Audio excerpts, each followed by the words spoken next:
Maybe we can still heal you. Why? So you could just lock me up? Nah. Just bury me in the ocean with my ancestors that jumped from the ships. Because they knew death was better than bondage. The world was rocked by that line, not only because it was audacious, but also because it was accurate. It was a memory, not merely a quote from a film. An echo of spirituality, a reminder of actual people who, in the face of slavery, made a difficult decision. Over 200 years ago, in the still waters of coastal Georgia, a group of newly enslaved Igbo men and women torn from their homeland looked into the eyes of bondage and said no. Shackled, exhausted but unbroken, they did the unthinkable. This is not a myth. This is history. We are going to explore the Igbo Landing story today, a story of courage and resistance of people who embraced the ocean over slavery and in doing so became legends whispered across generations. If you have never heard this story before, prepare yourself, because this is one of the most powerful untold truths of our past.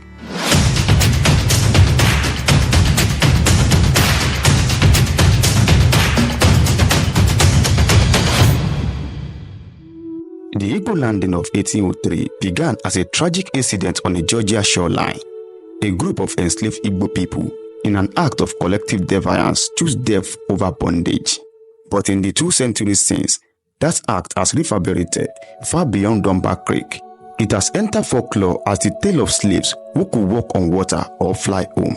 It has been invoked by writers, artists, and activists as the ultimate example of spiritual resistance.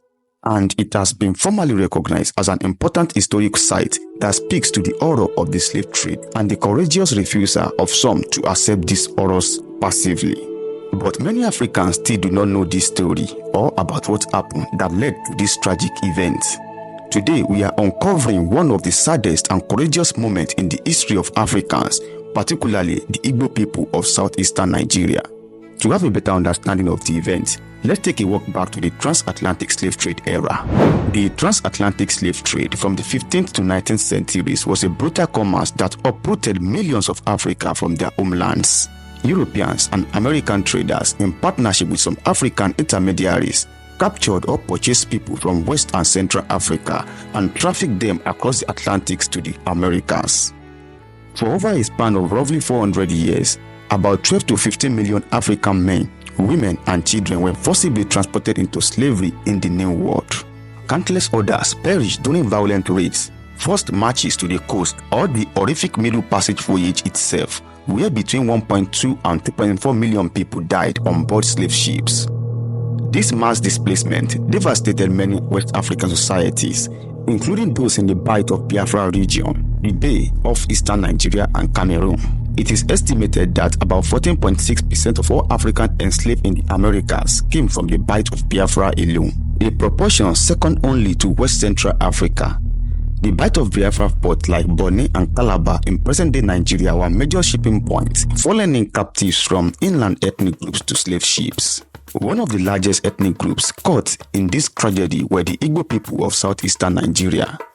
The Igbo has a reputation among slave traders and planters for being independent-minded and resistant to bondage.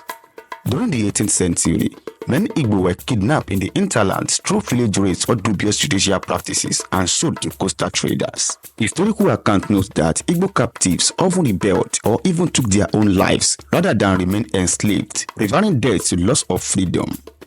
This cultural defiance set the stage for one of the most dramatic episodes of resistance in the era of slavery, the Igbo Landing of 1803. To keep avoiding repetition most of the time, if you are yet to watch our video, How Europe Enslaved Africa, kindly check out our channel as we break into pieces how the transatlantic slave trade was, a beginning up to the abolishment of the slave trade. So please check it out. Let's get back to our main story of today. In May 1803, a group of Igbo captives found themselves far from home on the shores of the young United States. they had endured the middle passage across the Atlantic and arrived in Savannah, Georgia, a major slave trading port on the United States southeastern coast. There, roughly 75 Igbo men and women taken from what is now Nigeria were offloaded from a slave ship. Some sources named it the Wanderer and put up for auction. These Igbo captives were purchased by two plantation agents, John Cooper and Thomas Spalding, for about $100 each, destined to provide forced labor on the rice and cotton plantations in nearby coastal Georgia. Once sold, the Igbo were shackled and loaded beneath the deck of a small coastal schooner called the York. Some accounts say it was another vessel named the Monrovia, for the short voyage from Savannah to St. Simon's Island. St. Simon is one of Georgia's sea inland, lush with marshes and tidal creek. It was to be their final unwilling destination. The conditions aboard this transfer vessel were cramped and oppressive, a grim continuation of their nightmare.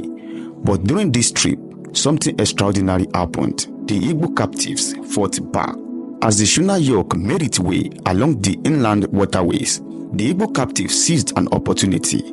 Despite their chains, they rose up in rebellion, overpowering the crew. In the struggle, several of the slave traders and crew were thrown overboard or drowned by the captives. The Igbo had effectively taken control of their fate.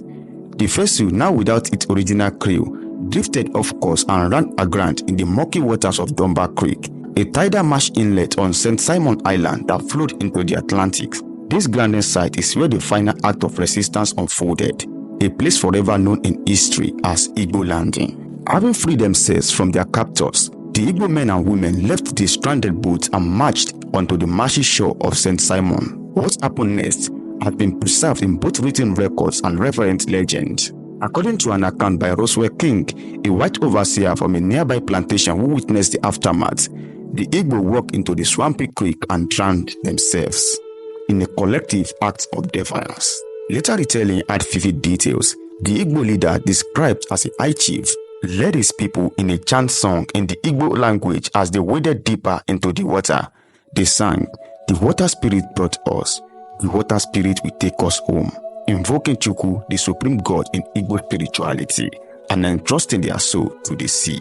Rather than submit to a life of slavery, they chose to die on their own terms, believing their spirits would return across the ocean to their homeland. In that moment, the creek became both a grave and a gateway to freedom. Contemporary reports of the incident were few. Slave rebellions and mass suicide were not even slaveholders advertised. But Roswell King documented what he found. He and another man identified in one account as a Captain Patterson. They covered some of the bodies from the creek in the following days. King's report noted that as soon as the Igbo landed on St. Simon Island, they took to the swamp, committed suicide by walking into Dunbar Creek. About 13 bodies were retrieved, according to his account, but many others were not found. Some later reports suggest that not all of the Igbo perished. A few may have been forcibly pulled from the water by pursuing slave catchers and sold off again. One letter from a slave dealer at the time claimed that 10 to 12 Igbo drowned and the rest were captured by bounty hunters who collected reward for each survivor. The exact death toll does remain uncertain. It is possible that a number of the brave rebels did survive only to face enslavement again. But Igbo Landing entered history as one of the largest known acts of mass suicide by enslaved people in American history. The shocking news that Africans had deliberately drowned themselves rather than be enslaved spread by word of mouth among the local population. The Igbo Landing tragedy encapsulated ultimate resistance. These individuals asserted their spiritual and moral agency in the face of utter brutality. Later generations will look back on this event as a powerful symbol. Some have even called the march of the Igbo into the water the first freedom march on American soil. It was a freedom march not of triumph but of tragic resolve, a direct rebuke to the system of chattel slavery. In the immediate aftermath, the white authorities largely swept the incident under the rug, recording it sparsely in plantation documents. But African American memory on the coast kept the story alive. Among the enslaved communities and their descendants in coastal Georgia and South Carolina, particularly the Gullah people, the tale of the Igbo Landing took on a life of its own. The Gullah, a culture of African Americans in the sea inland, many of whom preserve West African linguistic and cultural tradition, passed down the account of the Igbo who walked into the water rather than accept bondage. For generations, parents and grandparents told and retold the story, ensuring it would not be forgotten, even when it wasn't officially taught. The swampy site of Dunbar Creek itself gained a haunted reputation in local folklore. It was said that on quiet nights, one could hear the Igbo spirits singing or see ghostly figures walking on the water. Local people claimed the area was hallowed or cursed ground, imbued with the soul of those who died here in 1803. For over 200 years, Igbo Landing lived on mainly in the memories of the Gullah people and the African diaspora. Even though there was no official sign to mark the spot, local authorities even built a sewage plant nearby in the 1940s, ignoring protests from black communities who saw it as sacred. Still, people kept the story alive as a symbol of resistance and spiritual strength. In 2002, the first major remembrance ceremony was held, with people from the United States, Nigeria, Brazil, and Haiti gathered to honor the 75 Igbo ancestors who died here. Today, Igbo Landing is finally getting the respect it deserves. Schools in Georgia teach these stories. Historians and tourists visit Dunbar Creek, and in 2022, an official historical marker was placed on St. Simon Island. This sign tells the story, shares the Igbo saying, "The water brought us here, the water will take us away," and honors how black writers and artists have kept the legend alive. What was once spoken about quietly is now remembered openly as a powerful act of courage and resistance. Beyond historical commemorations, the legacy of Igbo Landing has powerfully influenced popular culture, literature, and art, often in indirect but profound ways. The Igbo Landing ethos even found its way into a Marvel superhero movie. In Marvel's Black Panther, released in 2018, the antagonist Eric Killmonger, played by Michael B. Jordan, is mortally wounded in the final act. Offered a chance to be saved and imprisoned, he refuses, uttering a powerful final line. Just bury me in the ocean with my ancestors that jumped from the ships, because they knew death was better than bondage. This line, in one of the highest grossing films of all time, is a direct reference to Igbo Landing and the many African captives who died resisting slavery during the Middle Passage.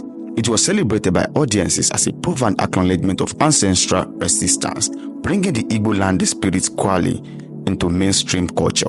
The Igbo Landing of 1803 began as a tragic incident on the Georgia shoreline. A group of enslaved Igbo people, in an act of collective defiance, chose death over slavery.